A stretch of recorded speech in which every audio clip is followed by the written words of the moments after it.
আল্লাহ রাব্বুল আলামিন বলতেছেন, وسيق الذين اتقوا ربهم إلى الجنة زمرا। আল্লাহ রাব্বুল আলামিন বলেন, যারা দুনিয়াতে আমাকে ভয় করে চলেছে, তাকওয়ার নীতি অবলম্বন করে চলেছে, আমার নাফরমানি করে নাই, আমার নাফরমানি থেকে, আমার অবাধ্যতা থেকে নিজেদেরকে বাঁচিয়ে যারা চলেছেন, তাদেরকে রব্বুল আলামিন দলে দলে জান্নাতের দিকে নিয়ে যাবেন। হাত্তা ইযা জাউহা ওয়া ফুতিহাত আবওয়াবুহা। জান্নাতীদেরকে যখন জান্নাতের দিকে নিয়ে যাওয়া হবে, জান্নাতের গেটের সামনে নেওয়ার সাথে সাথেই জান্নাতের গেট, জান্নাতের দ্বার রক্ষীরা জান্নাতীদের সম্মানার্থে খুলে দেবেন। সুবহানাল্লাহ। জান্নাতের গেটটা জান্নাতীদের জন্য উন্মুক্ত করে দেওয়ার পরে জান্নাতের দ্বার রক্ষীরা ফেরেশতারা তাদেরকে বলবেন, ওয়াকালা লাহুম খাজানাতুহা সালামুন আলাইকুম তিবতুম। জান্নাতের দ্বার রক্ষীরা তাদেরকে বলবে, তোমাদের উপর সালাম, তোমাদেরকে সালাম, আল্লাহ তাআলার শান্তি তোমাদের উপর বর্ষিত হোক, আর তোমরা এই জান্নাতের মধ্যে প্রবেশ করো। ফাদখুলুহা খালিদিন, চিরদিনের জন্য, চিরকালের জন্য অফুরন্ত জান্নাত, নাজ নিয়ামত ভরা জান্নাতের মধ্যে তোমরা প্রবেশ করো। সুবহানাল্লাহ।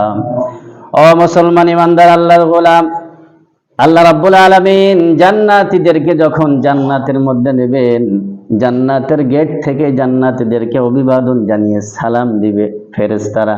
কত সম্মান ইজ্জত দিয়ে ফেরেশতারা তাদেরকে রিসিভ করে জান্নাতের মধ্যে নিয়ে যাবে। শুধু তাই নয়, জান্নাতীদের সাথে যখন রব্বুল আলামিন দেখা সাক্ষাৎ করবেন, এই দেখা সাক্ষাতের পূর্বে তাদেরকে আল্লাহ পাক অভিবাদন জানাবেন সালামের মাধ্যমে। সুবহানাল্লাহ। রব্বুল আলামিন বলেন, তাহিয়াতুহুম ইয়াউমা ইয়ালকাউনাহু সালাম। আল্লাহ রব্বুল আলামিন জান্নাতীদের সাথে সর্বপ্রথম যে অভিবাদন করবেন সেটা হলো সালামের মাধ্যমে। তাদের সাথে সালাম দিয়ে তাদেরকে অভিবাদন করে আল্লাহ রাব্বুল আলামিন তাদের সাথে সাক্ষাৎ করবেন, কথাবার্তা বলবেন। সুবহানাল্লাহ। প্রিয় হাজিরিন, আল্লাহর নবী সাল্লাল্লাহু আলাইহি ওয়াসাল্লাম বলেন, হাক্কুল মুসলিমি আলাল মুসলিমি সিত্তুন। একজন মুসলমানের উপর অপর মুসলমানের 6টি হক রয়েছে। জোরে বলেন, কয়টি? একজন মুসলমানের উপর অপর মুসলমানের 6টি হক রয়েছে। 1 নাম্বার হলো, যখন কোন মুসলমান অপর মুসলমানের সাথে দেখা করবে, সাক্ষাৎ করবে, দেখা হবে, সর্বপ্রথম তাকে সালাম করবে। কি করবে? তাকে সালাম দিবে। 2 নাম্বারে হলো, সে যদি তাকে দাওয়াত করে, সেই দাওয়াতকে কবুল করবে। যে দাওয়াতগুলো জায়েজ আছে, শরীয়ত সম্মত দাওয়াত আছে, সেইগুলো সে কবুল করবে। 3 নাম্বার হলো, কোনো মুসলমানের উপর কাছে যদি কোনো পরামর্শ চাই, উপদেশ চাই, তাহলে সে উপদেশ, সৎ উপদেশ দেবে, কোনো কুবুদ্ধি দেবে না, খারাপ উপদেশ দেবে না, ভালো উপদেশ দেবে। 4 নাম্বার হলো, কোনো মুসলমান যখন হাসি দেয়, হাসি দেওয়ার পরে আলহামদুলিল্লাহ বললে যারা শুনবে তারা তার জন্য বরকতের জন্য বলবে আরহামুকাল্লাহ, বরকতের দোয়া করবে। হাসি আমরা দিই না, দেওয়ার সাথেই আল্লাহ পাকের শুকরিয়া আদায় করা, আলহামদুলিল্লাহ বলতে হয়। আর এই আলহামদুলিল্লাহ যারা শুনবে তারা বলবে আরহামুকাল্লাহ, আল্লাহ তাআলা তোমার উপর রহম করুন, এই দোয়া করবে। 5 নাম্বার হলো, যখন কোনো মুসলমান অসুস্থ হয়ে যায়, সেই অসুস্থ ব্যক্তিকে অপর মুসলমানেরা দেখতে যাওয়া, এটা তার হক। 6 নাম্বার হলো, যখন কোনো মুসলমান মারা যায়, মৃত্যুবরণ করে, তার জানাজায় উপস্থিত হওয়া। এই 6টি হক হলো একজন মুসলমানের উপর অপর মুসলমানের। 1 নাম্বার হলো সালাম দেওয়া। কি করা? সালাম দেওয়া। আমরা পৃথিবীতে যে সালাম দিই, এই পৃথিবীতে সালামের প্রচলন, সূচনা শুরু হয়েছে, প্রচার হয়েছে কবে থেকে? হযরত আবু হুরায়রা রাদিয়াল্লাহু তাআলা আনহু বলেন, রাসূল সাল্লাল্লাহু আলাইহি ওয়াসাল্লাম বলেছেন, আল্লাহ তাআলা যখন হযরত আদম আলাইহিস সালামকে সৃষ্টি করেন, আদম আলাইহিস সালামকে এই পৃথিবীর প্রথম মানুষ এবং প্রথম নবী, আল্লাহর নবী বলেন, আল্লাহ তাআলা যখন আদম আলাইহিস সালামকে সৃষ্টি করেছেন, সেই সময় থেকে নিয়ে আদম আলাইহিস সালামের ছিল উচ্চতা 60 হাত। জোরে বলেন কয় হাত? 60 হাত লম্বা ছিলেন আদম আলাইহিস সালাম। আল্লাহ রাব্বুল আলামিন তাকে সৃষ্টি করার পরে রব্বুল আলামিন তাকে আদেশ করলেন যে তুমি যাও ওই ফেরেশতাদের দলকে সালাম দাও, সালাম করো। সালাম করার পরে তুমি মনোযোগ সহকারে শুনবে তোমার সালামের উত্তর ফেরেশতারা কি দেয়, জবাব কি দেয়। কারণ এই জবাবটা তোমার জন্য এবং তোমার সন্তানদের জন্য সালাম হবে। এই সালামটাই তোমার এবং তোমার সন্তানদের জন্য হবে। এবার হযরত আদম আলাইহিস সালাম আল্লাহ ফেরেশতাদের কাছে যে বলেন, সালাম দেয়, আসসালামু আলাইকুম। ফেরেশতারা উত্তর দেয়। আদম আলাইহিস সালাম যখন সালাম দেয়, সালাম দেওয়ার পরে ফেরেশতারা উত্তর দেয়, ওয়া আলাইকুমুস সালাম ওয়া রাহমাতুল্লাহ। তোমার উপরও আল্লাহ তাআলার শান্তি এবং রহমত বর্ষিত হোক। প্রিয় হাজিরিন, এই ঘটনা থেকে, এই হাদিস থেকে আপনার আমার জন্য একটা শিক্ষা আছে। শিক্ষাটা হলো, আদম আলাইহিস সালাম ফেরেশতাদেরকে যায় সালাম দিলেন, আসসালামু আলাইকুম, এতটুকু। ফেরেশতারা উত্তর দিলেন, ওয়া আলাইকুমুস সালাম, এতটুকু বলেন নাই, ওয়া রাহমাতুল্লাহ বলেছেন। এখান থেকে শিক্ষা হলো, আপনাকে আমাকে যে সালাম দেয় সেই সালামের জবাব তার চাইতে উত্তম ভাবে দেওয়া, আর একটু বাড়ায় দেওয়া। আপনাকে আমাকে কেউ সালাম দিল, আসসালামু আলাইকুম, এই সালামের উত্তর দিতে হবে ওয়া আলাইকুমুস সালাম ওয়া রাহমাতুল্লাহ। আপনাকে আসসালামু আলাইকুম দিলেন, আপনি দিবেন ওয়া আলাইকুমুস সালাম ওয়া রাহমাতুল্লাহ, একটু বাড়ায়া। এটাই হলো সর্বোত্তম জবাব। কারণ আদম আলাইহিস সালাম ফেরেশতাদেরকে সালাম দিয়েছিলেন, আসসালামু আলাইকুম, ফেরেশতারা জবাব দিয়েছিলেন ওয়া আলাইকুমুস সালাম, এতটুকু না, আরেকটু বাড়ায় দিলেন ওয়া রাহমাতুল্লাহ। শুধু তাই নয়, আল্লাহ রাব্বুল আলামিন বলেন, যখন তোমাদেরকে কেউ সালাম দেয় তার সালামের জবাবটা আরো সুন্দর করে উত্তম ভাবে একটু বাড়ায়া দাও।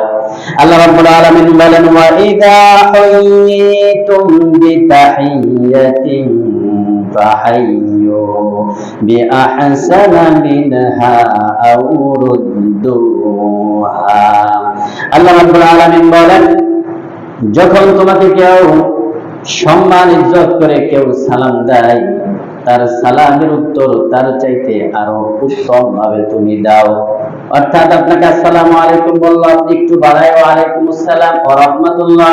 আবার যদি কেউ আসসালামু আলাইকুম ওয়া রাহমাতুল্লাহ বলে, আপনি আরেকটু বাড়াই দিলেন ওয়া আলাইকুমুস সালাম ওয়া রাহমাতুল্লাহি ওয়া বারাকাতুহু। এইভাবে যে সালাম দেয় তার সালামটা তার চাইতে আরো একটু বাড়ায়া দেওয়া, উত্তম ভাবে দেওয়া। আর যদি সময় না থাকে তাহলে যতটুকু যে সে দেয় তাকেও তার সালামের উত্তরটা ততটুকুই দেওয়া। প্রিয় হাজিরিন, আল্লাহর নবী সাল্লাল্লাহু আলাইহি ওয়াসাল্লাম বলেন, যদি কোনো মুমিন বান্দা তার মুমিন ভাইকে দেখতে যায়, সাক্ষাৎ করতে যায় তাকে সর্বপ্রথম সালাম করে, সালাম দেয়। সালাম দেওয়ার পরে তার সাথে মুসাফা করে। বিশ্ব নবী বলেন, গাছের পাতা যেমন সরে যায়, কোন মুসলমান তার অপর মুসলমান ভাইকে দেখতে যে সালাম দিয়ে মুসাফা করলে এই মুসাফাকারী দুই ব্যক্তির জীবনের গুনাহ গাছের পাতার মতো আল্লাহ তাআলা ঝরিয়ে দেন। সুবহানাল্লাহ। সম্মানিত উপস্থিতি, হযরত আব্দুল্লাহ ইবনে ওমর রাদিয়াল্লাহু তাআলা আনহু বলেন, এক ব্যক্তি রাসূল সাল্লাল্লাহু আলাইহি ওয়াসাল্লামের কাছে এসে প্রশ্ন করলেন, ওগো আল্লাহর নবী, ইসলামের মধ্যে সর্বোত্তম আমল কোনটি? আল্লাহর নবী সাল্লাল্লাহু আলাইহি ওয়াসাল্লাম বলেন, ওয়াতি'মুত তাআম, মানুষকে খাবার খাওয়ানো, এটা হলো সর্বোত্তম, সর্বশ্রেষ্ঠ আমল, সর্বশ্রেষ্ঠ কাজ। তারপরে বললেন, ওয়া তাকরা আসসালাম আলা মান আরাফতা ওয়া মান লাম তা'রিফ, পরিচিত অপরিচিত সবাইকে, সকল মুসলমানকে সালাম দেওয়া সর্বশ্রেষ্ঠ আমল। সুবহানাল্লাহ। আমরা শুধু মুখ ফিরে চিনে পরিচিত মানুষদেরকে সালাম দিই, শুধু তাই নয়, পরিচিতর মধ্যে যারা আমার সাথে একটু সুসম্পর্ক আছে, ভালো সম্পর্ক আছে, একটু সুবিধা ভোগ করা যায়, তাকে দেখে দেখে লম্বা বড় সালাম দিই আমরা, ঠিক কিনা? অথচ আল্লাহর নবী সাল্লাল্লাহু আলাইহি ওয়াসাল্লাম বলেন যে তুমি পরিচিত অপরিচিত সকল মুসলমানকে তুমি সালাম দিবে। এটা হলো ইসলামের মধ্যে সর্বোত্তম আমল, সর্বোত্তম কাজ।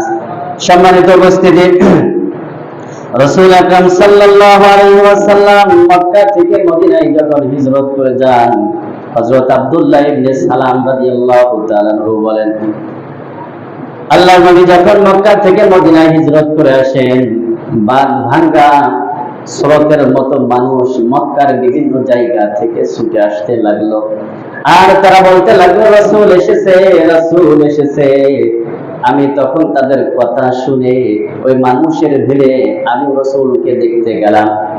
আমি যে রাসূলুল্লাহ সাল্লাল্লাহু আলাইহি সাল্লামের চেহারা দেখার সাথে আমি চিনে ফেললাম যে ইনি হলেন আল্লাহর রাসূল।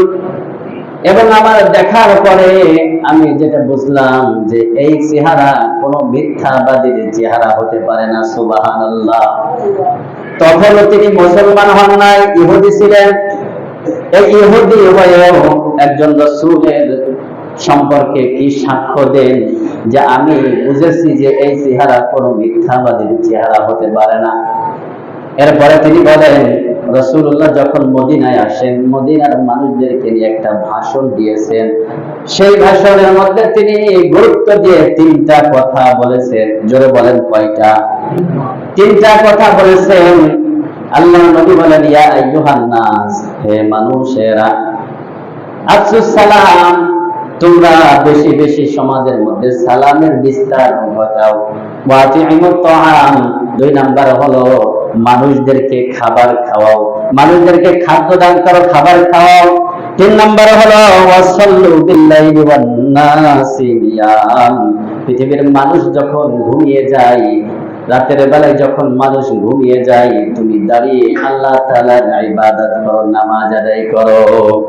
তারপর বলতেছেন তাদখুলুল জান্নাতা বিসালাম, আর এই তিনটি কাজ করলে তুমি আল্লাহ তাআলার জান্নাতে নির্দ্বিধায় নির্বিঘ্নে জান্নাতে প্রবেশ করতে পারবে। সুবহানাল্লাহ। এক নাম্বার হলো সমাজের মধ্যে সালামের বিস্তার করতে হবে, প্রচার প্রসার করতে হবে। দুই নাম্বার খাবার খাওয়াতে হবে মানুষদেরকে। তিন নাম্বার হলো রাতের বেলা সকল মানুষ যখন ঘুমিয়ে যায়, কিয়ামুল লাইল তাহাজ্জুদের নামাজ পড়বে। তাহলে তুমি কি এই তিনটি কাজ করলে আল্লাহর জান্নাতে তুমি চলে যেতে পারবে। সুবহানাল্লাহ। আল্লাহর নবী সাল্লাল্লাহু আলাইহি ওয়াসাল্লাম বলেন, লা তাদখুলুনাল জান্নাতা হাত্তা তুমিনু। ও মুসলমান ইমানদার, মনোযোগ সহকারে শুনি। আল্লাহর নবী বলেন, তোমরা ততক্ষণ পর্যন্ত জান্নাতে যেতেই পারবা না, ততক্ষণ পর্যন্ত জান্নাতে যেতেই পারবা না যতক্ষণ পর্যন্ত তোমরা পূর্ণাঙ্গ মুমিন না হবে, পূর্ণাঙ্গ ঈমানদার না হবে, ততক্ষণ জান্নাতে যেতে পারবে না।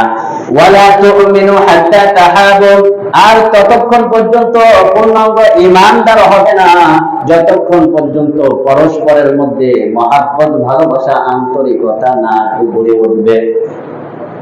নিজেদের মধ্যে মহাব্বত, ভালোবাসা না হবে ততক্ষণ পর্যন্ত তুমি ঈমানদার হবে না। আপনার প্রতিবেশীর সাথে আপনার সুসম্পর্ক নাই, মহাব্বত নাই, আপনার আত্মীয় স্বজনের সাথে, আপনার মহল্লার মানুষের সাথে, গ্রামের সাথে, মসজিদের ইমাম মুয়াজ্জিন, মসজিদের ইমাম মুসল্লি সুসম্পর্ক নাই, প্রতিবেশীর সাথে সুসম্পর্ক নাই, আত্মীয় স্বজনের সাথে সুসম্পর্ক নাই, মহাব্বত নাই। আল্লাহ নবী বলেন তুমি পূর্ণাঙ্গ ঈমানদার হতে পারবে না। এরপরে তিনি বলেন, আওয়ালা আদুল্লুকুম আলা শাইইন ইযা ফাআলতুমুহু তাহাবাবতুম, আমি কি তোমাদেরকে এমন একটি আমলের কথা বলে দিব না, এমন একটি কাজের কথা বলে দিব না যে কাজ করলে, যে আমল করলে পরস্পরের মধ্যে, তোমাদের মধ্যে মহাব্বত ও ভালোবাসা বাড়বে। আল্লাহ নবী বললেন, আফসুস সালামা বাইনাকুম, তোমরা পরস্পর সালামের বিস্তার ঘটাও, প্রচুর পরিমাণে সালাম মানুষের সমাজের মধ্যে প্রচার করো, সালামের বিস্তার ঘটাও। আর এই সালাম বেশি বেশি করে দিলে তোমাদের পরস্পরের মধ্যে মহাব্বত ভালোবাসা হবে। আর যখনই মহাব্বত ভালোবাসা হয়ে যাবে তখনই তোমরা পূর্ণাঙ্গ ঈমানদার হবে। আর যখনই পূর্ণাঙ্গ ঈমানদার হবে তখনই তোমরা আল্লাহর জান্নাতে যেতে পারবে। সুবহানাল্লাহ।